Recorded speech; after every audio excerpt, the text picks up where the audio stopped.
I'm Billy S, welcome back to the channel. This is part 2 of my worst Soulsborne boss runbacks video series. So if you missed part 1, check the top link in the description and go give it a watch, then come back here for the sweet, sweet top 10. And for the rest of you, let's jump right back in. My top 10 worst Soulsborne boss runbacks, ranked. Let me know your least favorites down below. Starting off today's top 10, we have the Demon of Song, found in Dark Souls 2's Shrine of Amana. And this is very much a me pick, because if there's one area that I've suffered through more than most in Dark Souls 2, well, the Shrine of Amana takes the cake. Mages, and guess what? More mages! Now, the actual run to the boss isn't as brutal as you might think. After all, the hardest part of the level takes place between the second and third bonfires, with the run from Bonfire 3 to the boss door not being terribly difficult. The issue here is that the mages are very accurate, the underwater enemies are great at ambushing, and your movement is slowed due to the water. So if you aggro a single enemy, you're effectively being sniped all the way to the fog gate. Top that off with Shrine of Amana having a lot of surprise drop-offs if you stray just a little bit too far from the main path, and gravity might get you before the enemies do. But the biggest reason for this placement is because of a personal issue I had in the good old days of 2014, where somehow, and this is very embarrassing, I didn't find the third bonfire. I went from the second bonfire of the shrine to the boss fog every time I died. It was an avoidable pain, but one that has haunted me for many years, and is why, even though the Shrine of Amana isn't that bad all these years later, and the easiest variation of the boss run isn't terrible, I still feel like I need to include this so that I can finally start to heal. At number 9, we have the Adjudicator runback from Demon's Souls. I don't think it'll shock anybody to see the Shrine of Storms areas make an appearance on today's list, though it may surprise you to know you won't see any Valley of Defilement runbacks in my top 10. I like 5-1 as an area, so the runback doesn't bother me, and 5-2 has a shortcut that allows you to avoid the swamp. The Shrine of Storms levels, meanwhile, suffer from having 0 shortcuts that actually help you, and 4-1 was a level that could have sorely benefited from one. It plays like 1-1 Gates of Boletaria, where to reach the boss you have to do a lap around the large fortress on the top of the island, and then you get to nearby cliffs and then the building with the boss. The problem is the sheer amount of enemies who will make your life hell. Demon's Souls skeletons are some of the most brutal in the series, taking a lot of hits to kill and having the ability to roll at you with death in their eyes. Combined with the storm rays that snipe you from range while you're crossing the cliffs, and combined again with a golden skeleton near the end of the level that has shockingly high poise, yeah, I don't know why we couldn't get a door at the top of the stairs leading to the boss that connects to the courtyard outside, a shortcut that skips the player having to go around the cliffs on repeat runs. Now luckily, dying to the Adjudicator boss is the hardest part of any Souls game, as it's laughably easy, but the runback is still absolute hot garbage, and for a level that's got a lot of interconnecting passages and different offshoots to explore with the various tunnels, castle walls, corridors, etc., the lack of a proper shortcut just feels like a really big design oversight. And if you're on Black World tendency, enjoy the harder enemies. At number 8, it's back to Dark Souls 2 as we take on the Smelter Demon runback in the Iron Keep. Easily one of the most infamous runbacks in the series, the Smelter Demon requires players to assault the first few rooms of the Iron Keep, which are filled to the brim with a host of Alon Knights just waiting for a chance to kill the player. So eager they are that their aggro range is practically having them running for your location while you're still in Majula. Waves upon waves of enemies attempting to mow you down will make you think you're playing a tower defense game, and combined with the archers that have tracking that'll make you think you're being aimbotted, you might just think, let's skip the Smelter Demon instead. Dark Souls 2 doesn't even give you iframes when doing animations such as entering a fog gate, so even if you weave through the enemies to the boss door, if there's one close enough to strike you, you'll get stun locked before you can make it through the fog to the boss and be sent back to the previous bonfire. This is one of the most frustratingly designed runbacks because you're forced to kill every enemy to have a shot at the Smelter Demon, one of the more fun yet tough bosses in the game, and because you're likely to die a lot, it can be irritating when the game constantly asks you to prove you've mastered the first part of the Iron Keep over and over and over again. I don't blame the players that ultimately choose to skip the Smelter Demon via the Furnace and move on. I would too if I wasn't in this game for the bosses. I miss the original Iron Keep from pre-Scholar, where while there was still a ton of Alon Knights, they wouldn't immediately crowd you, allowing the player to take the run back at their own pace. And yet I'd say the rest of the Dark Souls 2 runbacks on this list were problematic even in the original 2014 edition of the game, and that makes them worse to me with my judgment. At number 7, we have the Executioner's Chariot, found on a side path in the Huntsman's Copse, and this is yet another infamous boss run-up that everyone was expecting to see on today's list. In order to reach this fight, you have to go through what I call Executioner Alley, and by god, it is awful. The Executioners are enemies that have high poise and hit like a truck with their chosen weapons, and it's up to you to take down a whole horde of the bastards. Ideally, you want to aggro them one at a time, playing defensively so you can save your Estus for the boss, but sometimes you'll end up getting 2 or more attacking at the same time, and if that happens, you're screwed. You can run past them, of course, but they're fast, and one wrong move will have them catching up in no time. The problem being that just past them is a large, rickety bridge with various holes that you can fall through if you're not paying attention, and on the other side is this game's equivalent of a Havel invader, who will flatten you if you don't find a way to kill him or sidestep him to reach the boss. So you have high damaging enemies that attack you in droves, a decent walk from the nearest bonfire so you're wasting a lot of time to even reach Executioner Alley, platforming that you may not be ready for upon a first attempt, and one of the most annoying NPC types to fight due to their one-shot, one-kill potential against the player. Typical Dark Souls 2 bullshit at its finest. At least with a strength build, the Executioners can be whittled down with some level of safety, and I think there are far worse, far longer runbacks that take up more space rent-free in my head, but hopefully I don't undersell how annoying this one specifically is, especially when the other boss in this area, the Skeleton Lord, says one of the chillest boss runs in the game by comparison. Okay, so the next entry is a bit of a weird one. At number 6, we have the Ancient Dragon from Dark Souls 2. Now, why this entry is weird is because technically, I've never had to do this boss run back. I've only ever tried fighting the Ancient Dragon once, and I beat it on my first attempt. So this is more me adding this entry due to its infamous nature, and because from what I know of it, it will be earning a spot. On your first visit, you'll be tested with facing multiple Drake Keepers as you ascend. These are trials that, if you overcome, you'll be allowed to progress without trouble, ending in a large stairway with the dual-wielding Dragon Knight that doesn't respawn, and then the boss. The Dragon Knights will remain neutral unless you aggro them, either by skipping the Drake Keeper fights or by engaging in multiplayer summons.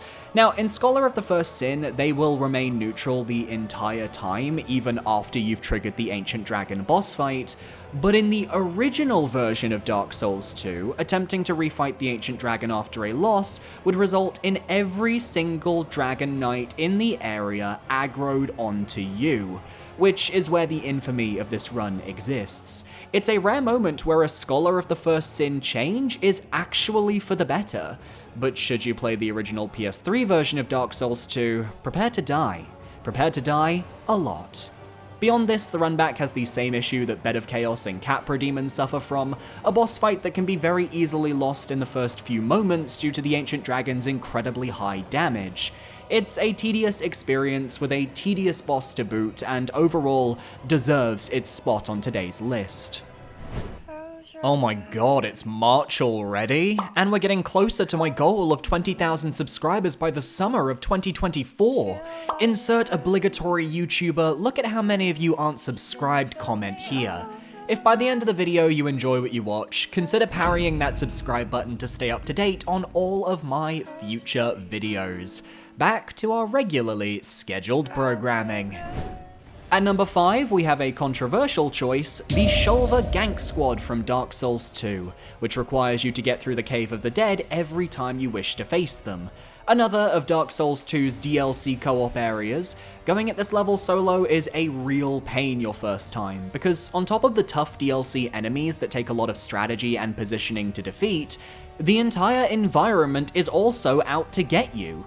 From the moment you step inside, you're likely to be hit by either poison or petrification statues that make you want to suffer immensely. There are braziers below that you can light with torches, and I would recommend, once you figure out the correct path, to light the brazier in that direction for ease of access, because there's nothing more disorienting than dropping down the entry hole, getting swamped by enemies, and then running down the wrong path. This isn't an area where fighting is a valid strategy. You either run through every peril, dodging enemies like that one Tomb Raider gif of Lara avoiding every disaster known to mankind, or you die. On top of that, the status effects are damning. Poison is one thing, but petrification is an instant kill if it builds up enough. There's nothing more unfair than being assaulted from every angle by projectiles, only to be defeated due to one of those projectiles being a petrification attack. It's like they took the Black Gulch and turned it up to 11. And you know what? The only reason the Black Gulch Rotten Runback doesn't appear on this list is because the second bonfire in that area at least has the decency to drop you off right by the fog door. So thank goodness FromSoftware saw fit to ensure I had an entirely different poison hell to talk about for this list. You're so kind. At number 4, we have the last non-Dark Souls 2 entry on this list. It's the Old Hero Runback from Demon Souls. And of all the Demon Souls levels, there is only one that I feel is outright hostile towards the player, and that is 4-2. Go and watch my Demon Souls area rankings this time last year, and you will see that I even said this then! It's a long level filled with twisting caverns, clifftop paths, a whole host of unique and dangerous enemies, and not a single shortcut down to the boss room.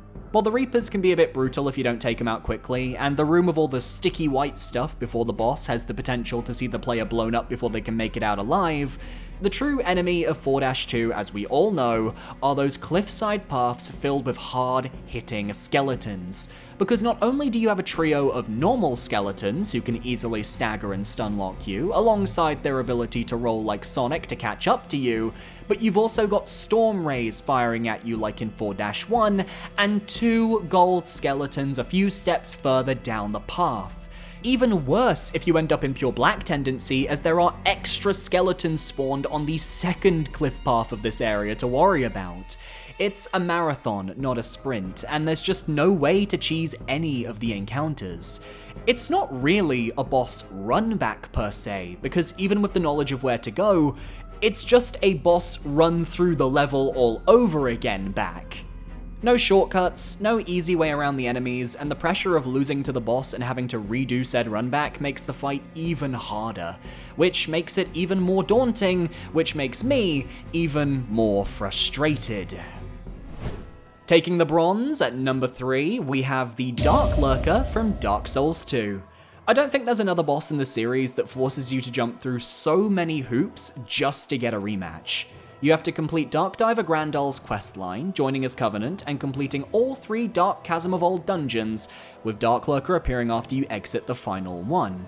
If you die, the only way to retry the Dark Lurker is to recomplete one of those dungeons, which requires you to kill every enemy inside, and none of them are particularly fun to go through.